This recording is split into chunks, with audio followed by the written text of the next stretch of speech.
যাও। লুসি বলে যে সুপারভাইজার ওটা আমার না, এটা একটা ফেক। সুপারভাইজার বলে যে এটা তোমার নাম লেখা আছে। আয়ু বলে যে সুপারভাইজার ও মিথ্যে কথা বলছে। অন্য কলিগরা বলে যে মনে হয় ও প্রেগনেন্ট বলে ছুটি নিতে চাইছে। এলেনা বলে যে আমি সিইওর ওয়াইফ, আমি তোমাকে বলছি ভালোই ভালোই কোম্পানি ছেড়ে চলে যাও, না হলে কিন্তু তোমার অবস্থা আরো খারাপ হবে। লুসি বলে যে আচ্ছা, তোমরাই তার মানে আমাকে ফাঁসাতে চাইছো, এই সমস্ত নোংরামি করছো। আয়ু তার দিকে আঙুল তুলে বলে যে এই একদম বাজে বকবে না, এবং লুসি বলে যে আমার দিকে আঙুল তুলে কথা বললে আমার কিন্তু মাথা গরম হয়ে যায়, এবং সে আয়ুকে এক ঘুষি মারে। কিছুক্ষণ পরই হেনরির কাছে লুসির কল যায়। লুসি বলে যে আমাকে সিওর ওয়াইফ মেরেছে, তাড়াতাড়ি হাসপাতালে এসো। এই কথা শুনে হেনরি তো অবাক হয়ে যায় যে এটা কি করে পসিবল, সিওর ওয়াইফ তো লুসি, এবং সে তাড়াতাড়ি হাসপাতালে ছুটে যায়। সে দেখে যে লুসির হাতে এবং গালে নখের আঁচড়। সে বলে যে তোমার এমন অবস্থা কে করলো, আমি এক্ষুনি লয়ার ডাকছি, তাকে আমরা সু করব। লুসি বলে যে আমার তো তেমন কিছু হয়নি, তাই না? হেনরি বলে যে তেমন কিছু না, দেখছো কত গভীর ক্ষত হয়েছে, অন্তত 3 মাসের জেল তো আমি তাকে খাটাবই। কিন্তু তখনই সেখান থেকে পা ভাঙা, হাতে ক্র্যাচ এবং মাথায় ব্যান্ডেজ নিয়ে এলেনা বেরিয়ে আসে এবং বলে যে লুসি আমি তোমাকে সু করব। লুসি বলে যে আমি না হয় হাসপাতালের বিলটাই দিয়ে দেবো, আমাকে নিশ্চয়ই জেল কম খাটতে হবে তাহলে। লুসি কোনো নিরীহ মেয়ে ছিল না, সে তাদের পিটিয়ে ভর্তা বানিয়ে এসেছিল। এবার তারা বাড়ি চলে আসে এবং হেনরি লুসির ক্ষততে ওষুধ লাগিয়ে দিচ্ছিল। হেনরি বলে যে কি কোম্পানি থেকে কি তাড়িয়ে দিল? লুসি বলে যে কি আর করবো বলো, আমার বিরুদ্ধে চক্রান্ত করলে আমি কি চুপ করে থাকবো? আমি খালি ভাবছি আমাদের সিও কি কানা নাকি যে এলেনাকে বিয়ে করলো। হেনরি তখন সিরিয়াসলি তাকে বলে যে কাছে এসো। আসলে হেনরি তার ওষুধ লাগিয়ে দিচ্ছিল। লুসি বলে যে তোমাকে কিন্তু সিরিয়াস থাকলে অনেক কিউট লাগে, এবং সে পট করে হেনরিকে একটা কিস দিয়ে পালায়। পরদিন আমরা লুসি এবং মিয়াকে একটা কফি শপে দেখতে পাই। মিয়া বলে যে চাকরি গেছে তো কি হয়েছে, কম্পিটিশনে তুমি তো পার্টিসিপেট করছোই তাই না? লুসি বলে যে হ্যাঁ তা তো করবোই, কিন্তু এইবার কম্পিটিশনে আমি একটা অন্য পরিচয়ে যাব। মিয়া বলে যে লুসি তুমি পার্টিসিপেট করো না, এইবার তুমি পার্টিসিপেট না করলে তবু আমার জেতার একটা চান্স থাকবে। লুসি তাকে বলে যে তুমি কোনো চিন্তা করো না, তুমি তোমার বেস্টটা দাও। অন্যদিকে আমরা হেনরি এবং ম্যানেজার ওংকে দেখতে পাই। হেনরি বলে যে 3 বছর ধরে কোল্ড হার্ট যে জিতছে সেই গেস্ট হিসেবে আসতে আমাদের আমন্ত্রণ গ্রহণ করেছে, কিন্তু এই কোল্ড হার্টটা কে? ওয়াং বলে যে আমরা তো তার সাথে দেখা করার জন্য অনেক চেষ্টাই করেছি, কিন্তু উনি দেখাই করতে চান না, তবে উনি গেস্ট হিসেবে আসতে রাজি হয়েছে। হেনরি বলে যে সব জায়গায় নিউজ করো যে এতদিনের অজ্ঞাত পরিচয় ফেমাস ডিজাইনার কোল্ড হার্ট আমাদের গেস্ট হিসেবে আসছে, আর ডিজাইন ডিপার্টমেন্টের উপর ভালো করে নজর রেখো। আমি নিজে খতিয়ে দেখতে চাই কাল কি হয়েছিল। ওদিকে ডিজাইন ডিপার্টমেন্টের সবাই জানতে পারে যে কোল্ড হার্ট আসবে, তারা তো প্রচন্ড এক্সাইটেড হয়ে পড়ে। এলেনা বলে যে আমি তো আগে থেকেই জানতাম, আমার বর আমাকে বলেছিল। এবার ওদিকে এলেনা একটা নেকলেস বার করে যেটা কিনা লুসির অর্থাৎ কোল্ড হার্টেরই ডিজাইন ছিল। এলেনা বলে যে ফাইনালি কোল্ড হার্টকে আমি সামনাসামনি দেখবো, এই নেকলেসটা দেখলেই উনি বুঝে যাবেন আমি ওর কত বড় ফ্যান। এবার আমরা কম্পিটিশনের দিনের দৃশ্য দেখতে পাই। এলেনা বলে যে এবার তো আমি জিতবো। আয়ু মনে মনে ভাবে যে আচ্ছা এমন না তো যে এলেনা ওর সিইও স্বামীর সাহায্যে কম্পিটিশনে জিতবে, মনে হচ্ছে এতদিন ভুল লোককেই তেল দিলাম। এবার তখনই সেখানে লুসি এবং মিয়া আসে। আয়ু বলে যে তুমি আবার এখানে এসেছো, এত সাহস তোমার? মিয়া বলে যে শুনেছিলাম তোমার নাকি ঠ্যাং ভেঙে গেছিল, তা কই সেটা, এখন তো গোটাই দেখছি। লুসি বলে যে এইসব বাদ দাও, ভেতরে চলো। তখনই আয়ু এবং এলেনা বলে ওঠে যে তোমরা ভেতরে যাবে, তোমাদের সেই অকাত আছে? তোমার কি কোনো ডিজাইন আছে, তুমি কোয়ালিফাইড? লুসি বলে যে হ্যাঁ আছে তো। এলেনা বলে যে কি ডিজাইন? লুসি তখনই এলেনার গলার হারটা লক্ষ্য করে এবং বলে যে তুমি যেটা পরে আছো সেটাই তো আমার। আয়ু বলে যে ইয়ার কি মারছো, মিথ্যে কথা বলার আগে একটু তো ভাববে। এলেনা বলে যে তার মানে তুমি কি বলতে চাও তুমিই কোল্ড হার্ট? লুসি বলে যে হ্যাঁ আমি কোল্ড হার্ট। তখনই বলে ওঠে যে কোল্ড হার্ট আমার আইডল, তুমি যদি কোল্ড হার্ট হও আমি নিজেকে 10 বার চড় মারবো। লুসি বলে যে ঠিক আছে, এই কথাটা কিন্তু তুমি মনে রেখো। হ্যাঁ। এলেনা বলে যে কোল্ড হার্ট আজকে সত্যি গেস্ট হিসেবে আসবে, তখন তোমার কি হয় আমি দেখবো। এই বলে তারা চলে যায়।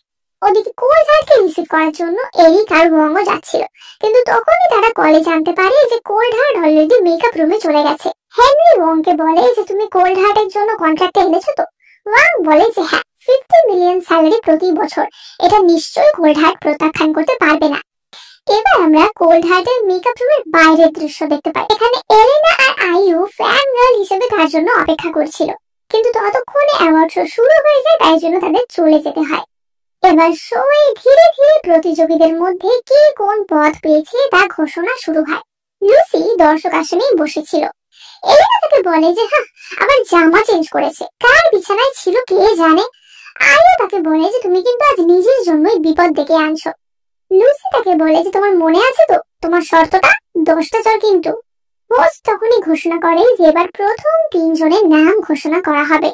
থার্ড প্লেসে আছে লিয়াও নামের একটা ছেলে, সেকেন্ড প্লেসে আছে শিয়াওয়ান নামে একটা মেয়ে, এবং প্রথম হয়েছে।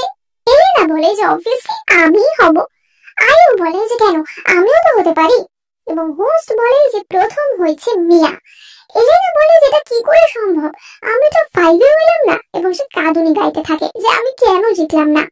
পিছন থেকে লুসি বলে যে আসলে তোমার ডিজাইনটা আগের বছরের ডিজাইনগুলোর মতোই, সবাই কিন্তু অনেক নতুন নতুন ডিজাইন ইনভেন্ট করছে, কিন্তু তুমি একই জায়গায় স্টাক হয়ে রয়েছো।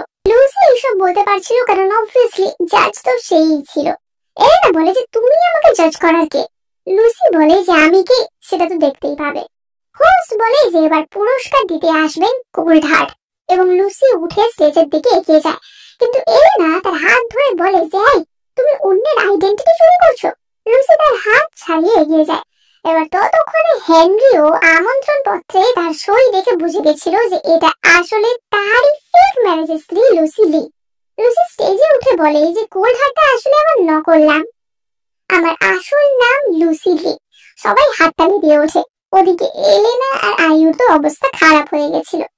শোয়ের পর মিয়া এবং লুসি খুশিতে ড্রিঙ্ক করছিল। মিয়া বলে যে ওদের মুখগুলো দেখেছিলে। লুসি বলে যে আরে থাপ্পড় খাওয়ার কথাটাই তো মনে ছিল না, পরের বার কিন্তু ওকে থাপ্পড় খাওয়াবই। এবার বেশি ড্রিঙ্ক করে তারা একটু ড্রাঙ্কি হয়ে গেছিল। হেনরি তখনই এসে লুসিকে কোলে নেয় এবং বলে যে আমি ওকে নিয়ে যাচ্ছি। মিয়া বলে যে যেও না, তাহলে আমার কি হবে। হেনরি বলে যে তোমার জন্য একজন আসছে, এবং তখনই ওয়াং যায় মিয়াকে নিয়ে যেতে, এবং মিয়া তো ওয়াংকেই আসলে পছন্দ করতো। এবার নেশার ঘুরে লুসি তো উল্টো পাল্টা বকছিল। সে বলতে থাকে যে আমার বাড়ি অনেক দূরে, এসো আমি তোমাকে পিঠে করে নিয়ে যাই। কিন্তু হেনরি তাকেই পিঠে নিয়ে নেয় এবং বলে যে চলো আমিই নিয়ে যাচ্ছি।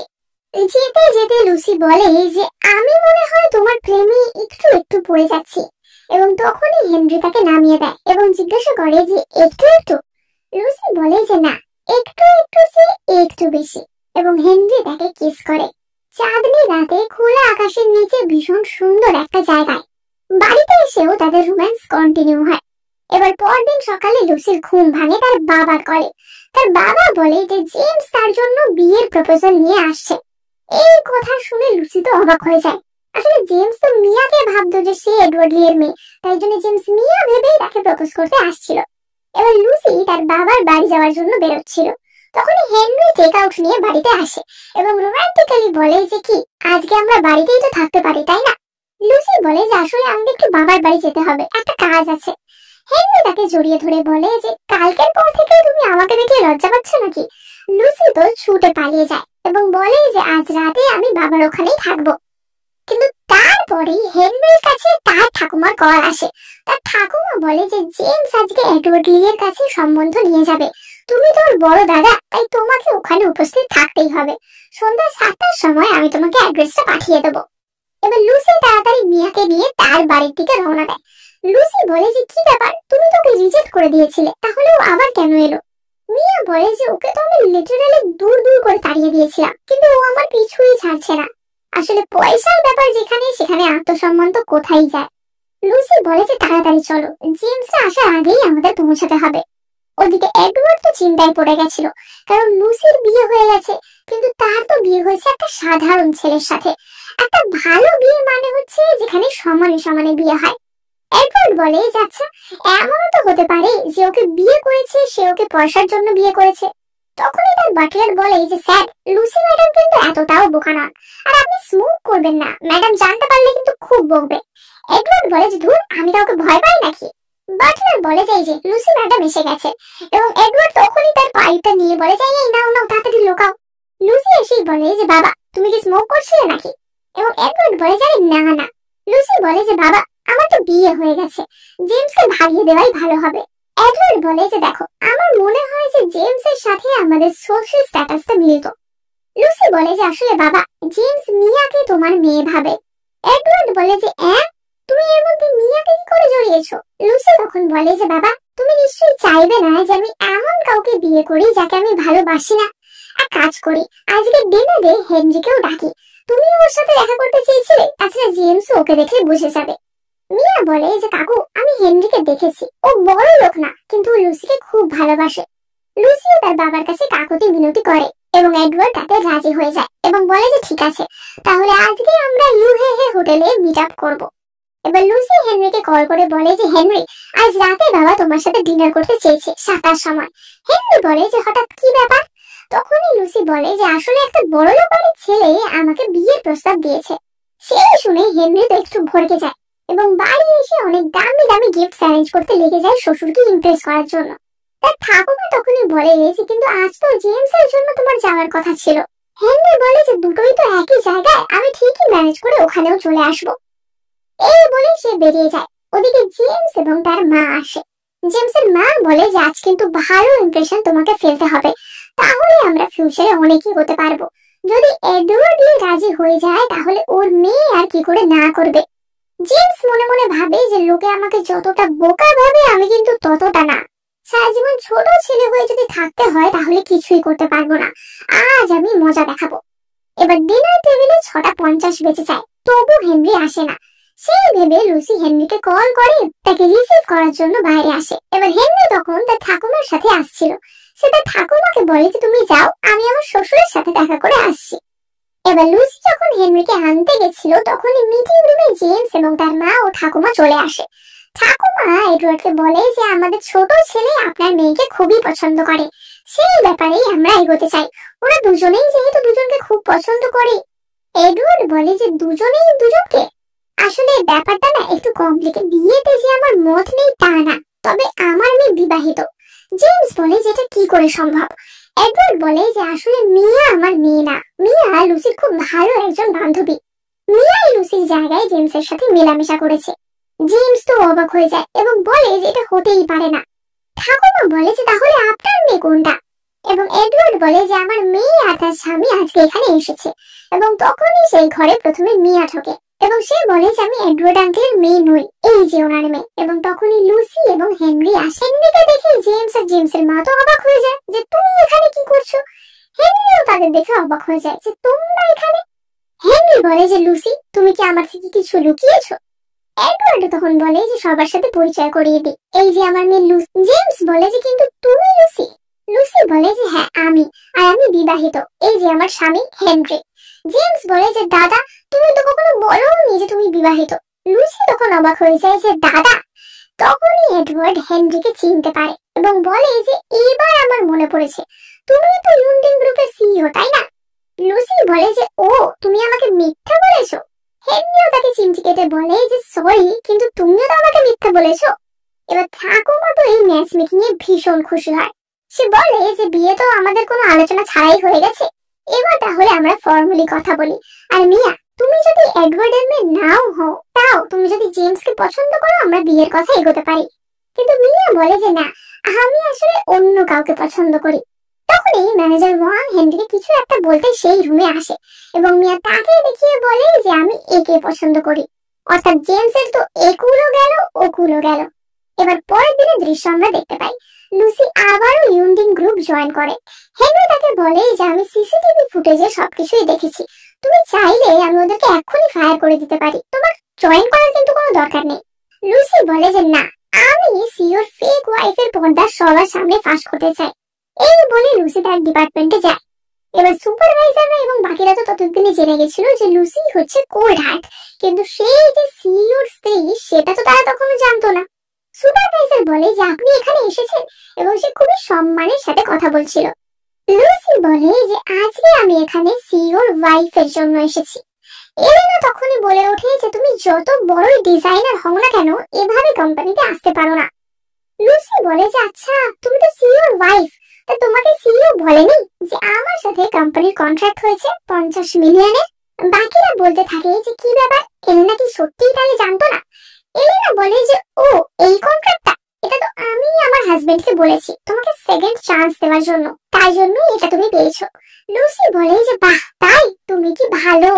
এলেনা বলে হ্যাঁ তাই তো, যা হয়ে গেছে তা ভুলে যাও, এবার থেকে ভালো করে কাজ করবে। আয়ু বলে যে তুমি আমাকে আগে বলবে না, আমার তো 10টা চর পেন্ডিং ছিল। এই কথা শুনে এলেনা আয়ুকে ঠাস করে চর মারে এবং বলে যে চুপ করো, তোমাদেরকে সব কথা বলতে হবে নাকি। লুসি বলে যে আমি ভাবিনি যে তুমি এত ভালো অ্যাক্টর, যাই হোক তুমি আর তোমার বন্ধুরা সবাইকে এখনই ফায়ার করা হবে। তখনই এলেনা বলে ওঠে যে বেশি বকো না, এখনই আমি আমার হাজবেন্ডকে বলে তোমার কন্ট্রাক্ট ফিরিয়ে নিতে পারি।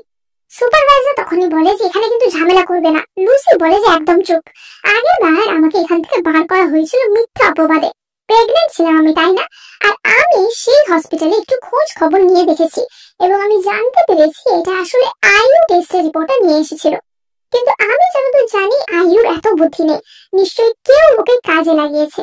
আর সিসিটিভি ফুটেজ চেক করেই আমরা কিন্তু জানতে পেরেছি যে কে তাকে কাজে লাগিয়েছে। এলেনা তখনই বলে যে তোমার এত সাহস, তোমাকে আমি চাকরি পাওয়ালাম অকৃতজ্ঞ, দূর হও। এবং সে লুসিকে ঠাস করে চড় মারতে যায়, কিন্তু তখনই সেখানে হেনরি চলে আসে ও তাকে দেখে বলে যে মিস্টার ডিন, লুসি আপনার স্ত্রীকে বুলি করছে। হেনরি বলে যে আমার স্ত্রী? সুপারভাইজার বলে যে হ্যাঁ আপনার স্ত্রী, তো দেখুন কেমন ব্যবহার করছে, আপনি এক্ষুনি কোর্ট হাঁটিয়ে এখান থেকে বের করে দিন। কিন্তু এলেনার তো মুখ ততক্ষণে চুপসে গেছিল। হেনরি বলে যে বাহ, আমি তো জানতামই না যে তুমিই আমার স্ত্রী। ম্যানেজার ওয়াং তখনই বলে ওঠে আরে গাধা, আসল ওয়াইফ হলো লুসি। সেই কথা শুনে সবাই তো প্রচন্ড অবাক হয়ে যায় এবং হেনরি তখনই সবাইকে চাকরি থেকে তাড়িয়ে দেয়। সবাই এলেনাকে দোষ দিতে থাকে যে এলেনার দোষে এরকম হয়েছে, এলেনা আমাদের যা বলেছিল তাই আমরা করেছি। হেনরি তখন বলে যে তাই তাহলে কি সিসিটিভি ফুটেজে আমি ভুল দেখেছি? সিসিটিভি ফুটেজ দেখলেই বোঝা যাচ্ছে তোমরা সবাই লুসিকে বুলি করেছিলে, ওটা কিন্তু পুলিশে দেয়া হবে। এবং সেই সুপারভাইজার সহ সবাইকেই তাড়িয়ে দেয়। সুপারভাইজার বলে যে সবাইকে তাড়ালে জুয়েলের গ্রুপের ডিজাইন কে করবে।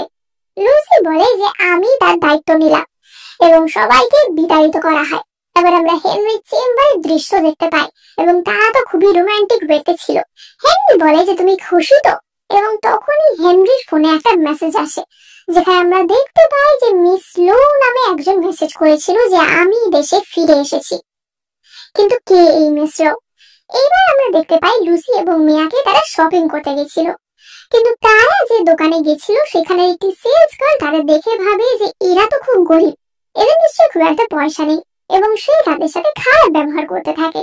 সেই সেলস গার্লটি বলে যে আমাদের জামাই হাত দেবে না, ক্ষমতা নেই তো কিনতে এসেছো কেন? লুসি বলে যে এরকম কিছু কিছু লোক থাকে যারা অন্যদের ছোট করে, বাদ দাও চলো আমরা অন্য দোকানে যাই। কিন্তু তখনই অপর একটি সেলস গার্ল এসে তাদের সাহায্য করে। এবার লুসি একটা ড্রেস পছন্দ করে, কিন্তু তখনই প্রথম সেলস গার্লকে বলে ওঠে যে টাকা তো দিতে পারবে না, আবার ধাসটামো হচ্ছে। এবার তখনই দোকানের মালিক মিস লো সেখানে আসে এবং প্রথম সেলস গার্লটিকে চাকরি থেকে তাড়িয়ে দেয়। মিস লো লুসিকে জিজ্ঞাসা করে যে তুমি কি স্পেশাল কোনো দিনের জন্য ড্রেসটা কিনছো? এবং লুসি বলে যে হ্যাঁ, আমার হাজবেন্ডের সাথে আমার ডেট আছে, হয়তো আজকেও আমাকে বিয়ের জন্য প্রপোজ করতে পারে। এবং মিস লো তার গলা থেকে নিজের নেকলেসটা খুলে দেয় এবং বলে যে এই ড্রেসের সাথে এই নেকলেসটা খুব মানাবে, এটা তুমি পরো। তখন মিয়া বলে ওঠে যে না না, ওর স্বামী ওকে অনেক কিছু দেয়, এটা আমাদের লাগবে না। এই বলে তারা ড্রেস কিনে সেখান থেকে বেরিয়ে আসে। কিন্তু বেরিয়ে লুসির মনে হয় যে মহিলাকে একটু কিছু অদ্ভুত লেগেছে। মিয়া বলে যে বাদ দাও, বেশি ভেবো না। ওদিকে আমরা দোকানের দৃশ্য দেখতে পাই। সেকেন্ড যে সেলস গার্লটি ছিল সে মিস লোকে বলে যে মিস লো, আপনি সত্যিই খুবই দয়ালু, আপনি মালিক হিসেবে খুবই ভালো। কিন্তু মিস লো তাকেও চাকরি থেকে বার করে দেয়। সে বলে যে আমি যেটা না আমাকে কেউ সেটা বললে আমার খুবই রাগ হয়। অন্যদিকে আমরা দেখতে পাই যে হেনরি লুসির জন্য একটা সুন্দর ডেট প্ল্যান করেছিল, কারণ তারা বিয়ে করলেও সেটা তো খানিকটা ফেক ম্যারেজ ছিল, তাই জন্য সে আবারও বিয়ের জন্য লুসিকে প্রপোজ করতে চাইছিল। ওয়াং বলে যে স্যার সবকিছু রেডি আছে, লুসি ম্যাডাম হ্যাঁ বললে এদিক থেকে বাজি ফাটানো হবে। আর ভায়োলিন আর্টিস্ট এক্ষুনি আসছে। এবার তখনও ভায়োলিন আর্টিস্ট আসেনি, এবার লুসি তো সেখানে চলে আসে এবং হেনরি খুবই কিউটলি চেয়ার টেনে তাকে বসতে বলে। ওদিকে ওয়াং তো দেখে যে ভায়োলিনিস্ট এখনো আসছে না কেন, এবং ভায়োলিন বাজাতে আসে মিস লো, এবং মিস লো হচ্ছে হেনরির এক্স গার্লফ্রেন্ড। ম্যানেজার ওয়াং বলে যে তুমি তুমি এখানে এসেছো, তুমি এখান থেকে চলে যাও। লু বলে যে আহা এরকম ভেবো না, আমাদের ব্রেকআপের 5 বছর হয়ে গেছে, আমি কি বাচ্চা যে এখনো ঝামেলা করব?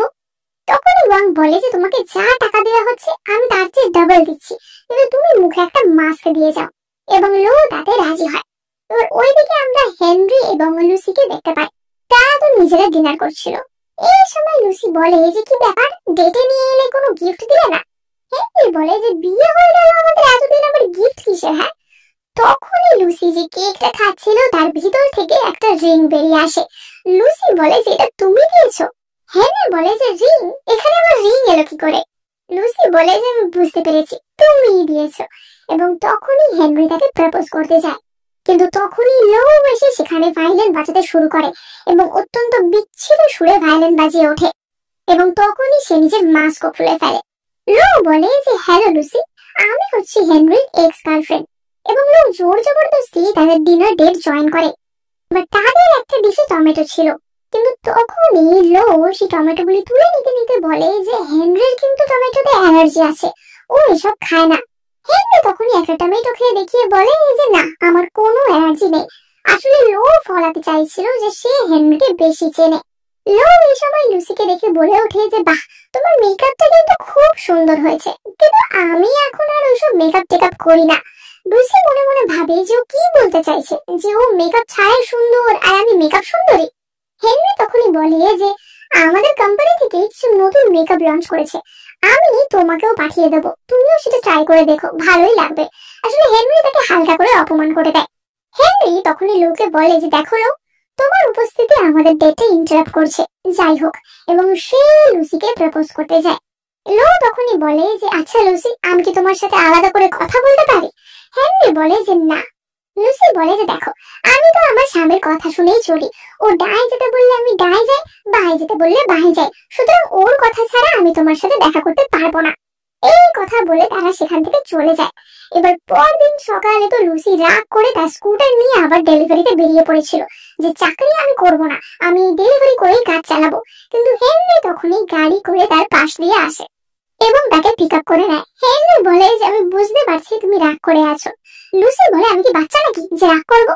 হেনরি বলে যে তুমি তো বাচ্চাই। হেনরি তাকে বলে যে দেখো, আসলে লো আমার গার্লফ্রেন্ড ছিল প্রায় 3 বছরের জন্য, কিন্তু মাঝখানে বিজনেসে আমাদের অনেক ক্ষতি হয়ে গেছিল এবং আমি প্রায় ব্যাংক্রাফট হয়ে গেছিলাম।